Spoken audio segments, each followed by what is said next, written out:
You're about to refinance your mortgage, a decision where doing it right versus wrong means about $42,000 in potential savings for the average homeowner. It's like fine-tuning a precision instrument. Each adjustment to your refinance strategy directly impacts your financial future. I'm going to walk you through 3 different refinance scenarios, showing you exactly what's worked for real homeowners with good credit, average credit, and those looking for cash-out options. By the end, you'll have a customized playbook for your specific situation. I'm David Xie, mortgage guy. My 19 years as a mortgage professional with the world's largest wholesale mortgage broker means access to over 275 different investors, giving you more options, better pricing, and faster closings. And this experience reveals exactly what works when securing optimal refinance rates. So the first case study we're going to go over is someone with good credit. They want to go from a 30-year to a 15-year term. So let's meet James, a 35-year-old software engineer who thought his stellar 780 credit score would automatically unlock the best refinance rates.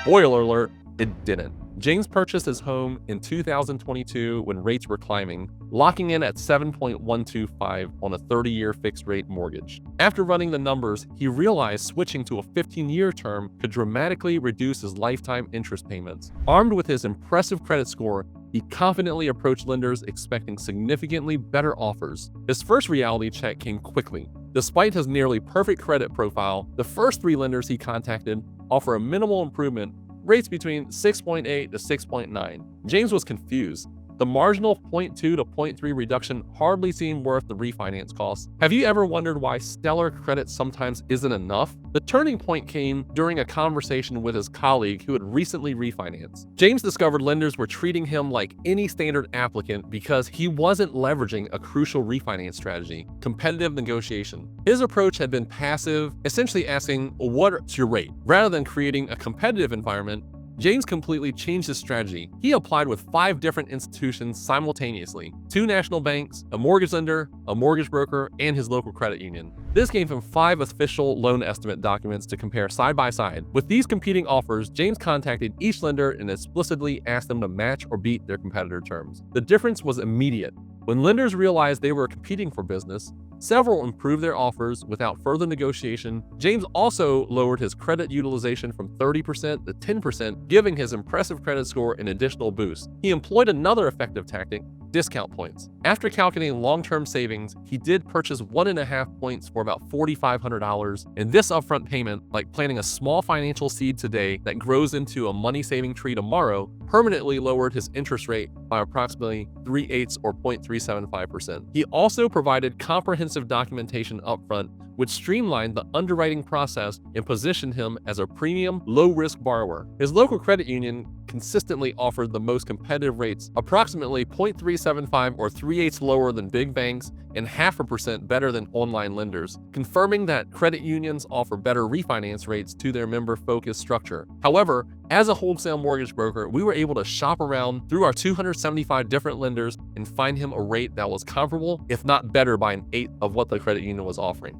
After implementing these strategies, James was able to secure a 15-year fixed-rate mortgage at 5.75%, a 1 3/8 reduction from his original mortgage. This translated to $127,000 in lifetime interest savings, with a break-even point of just 19 months. The key lessons: create lender competition, optimize your credit details, consider discount points, and always comparison shop, especially with wholesale mortgage brokers. Now, the next case study we're going to talk about is an average credit homeowner on a rate term refinance. So, not everyone approaches refinancing with James's advantage. Meet Sarah, a 42-year-old teacher with a credit score of 680 who encountered a much different experience when trying to lower her mortgage rate. When Sarah contacted her first lender about refinancing, the 7.4% interest rate, 30-year fixed-rate mortgage that she'd taken out in 2023, she was bluntly told she never qualify for anything lower than 7% in the current market. Sarah's first attempt ended with a dismissive loan officer barely glancing at her application before declaring her situation hopeless. Her formal application with major national banks was promptly denied, the rejection letter citing that her debt-to-income ratio of 44% was 1% above their strict cutoff. Despite her stable teaching income and perfect payment history, just when Sarah's refinancing journey seemed to hit a dead end, a colleague referred her to us,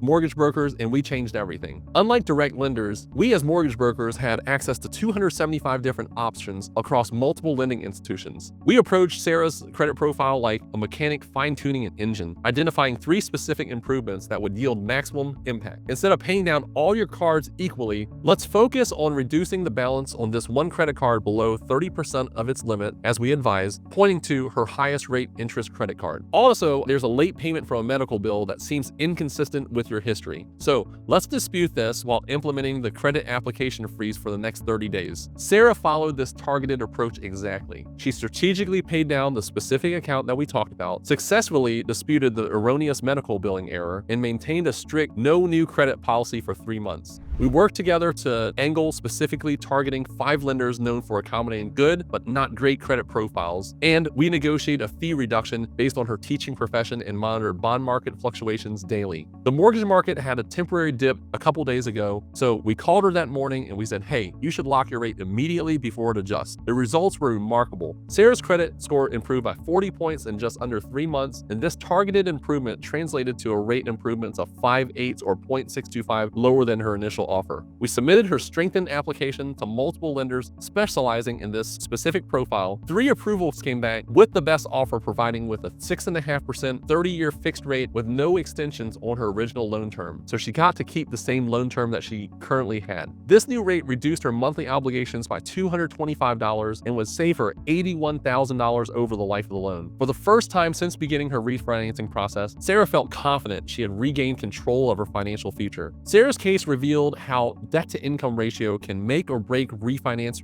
approvals. While the banks use a hard cutoff at 43% debt-to-income ratio, us as our mortgage brokers, we found lenders that were willing to work with her 44% ratio by compensating her improved credit score and stable income history. Now, the next case study is something that's really familiar with all of us right now: cash-out refinance versus a home equity option. While some homeowners refinance to lower monthly payments, others face a more complex dilemma: how to access equity without sacrificing an irreplaceable low interest rate. That's exactly what Michael encountered when seeking a $75,000 loan for his home renovation project. The solution he discovered would ultimately save him tens of thousands in unnecessary interest, and it's a strategy that most financial advisors don't emphasize enough. Michael, a 48-year-old small business owner, had secured his mortgage in 2019 at a rate of 4.5%, a figure that seemed almost fictional in today's standards. With 22 years remaining and 40% equity built up in his home, he initially thought a cash-out refinance was the obvious path forward for his renovation plans. His excitement quickly turned to dismay when he received his first quote. I was expecting maybe a slight rate increase, but the lender explained my cash-out refinance would come with a rate that was a full 1.5 percentage points higher than what I'm currently paying. Michael recalls, it felt like I was being asked to trade a winning lottery ticket for some real quick cash. The math was sobering. Refinancing his entire mortgage balance would mean replacing his coveted 4.5% rate with something north of 6.5%, a financial setback that would impact his monthly budget for the next 2 decades. Michael decided to explore alternatives, methodically comparing 3 approaches: a cash-out refinance, a traditional home equity loan, and a HELOC, a home equity line of credit. Like a chess player protecting his queen while making strategic moves, Michael created a comprehensive spreadsheet analyzing the total cost across 3 different time horizons: 5-year, 10-year, and the full 22 years remaining on his mortgage. His research revealed that a small rate difference translates to substantial sums when applied to large loan balances over decades. The analysis made his decision clear. By keeping his original mortgage intact and taking a separate 10-year home equity loan at 7.5% for just the $75,000 he needed, Michael would save about $32,000 in interest compared to refinancing his entire mortgage balance. Plus, I preserved my 4.5% interest rate on the bulk of my mortgage, which feels like an asset in itself given today's rates, he explained. This approach also offered another advantage suited to a situation as a business owner with variable income. The structure allowed him to make additional principal payments during profitable months without prepayment penalties. Some months I can barely make the minimum payments, but other months I can put a significant amount towards paying down the renovation loan, he says. Michael's experience illustrates a critical lesson for homeowners who secure mortgages before 2022's rate increase. When rates have risen substantially, protecting your existing low-rate mortgage while using separate equity products often prove the wisest financial strategy. But before I wrap up, experts warn that mortgage rates will remain challenging through 2025, with Freddie Mac projecting an above 6.5% through Q2. Fannie Mae anticipating a 7.1% in Q3, yet our case studies clearly demonstrate that strategic refinancing saves significant money through diligent rate shopping, credit improvement, and careful product selection. When ready to apply, remember that about 60% of refinance applications get approved. Common rejections stem from insufficient credit scores, high debt-to-income ratios, and incomplete documentation. Take a moment to identify which case study resembles your situation, then implement those strategies. Focus on your timeline, current rate, and financial goals, not just the lowest advertised rate. For personalized guidance, click the link below to schedule a consultation with me and my team. Knowing your numbers, know your options, and thank you for watching. I'm David Xie, Mortgage Guy, and I'm out.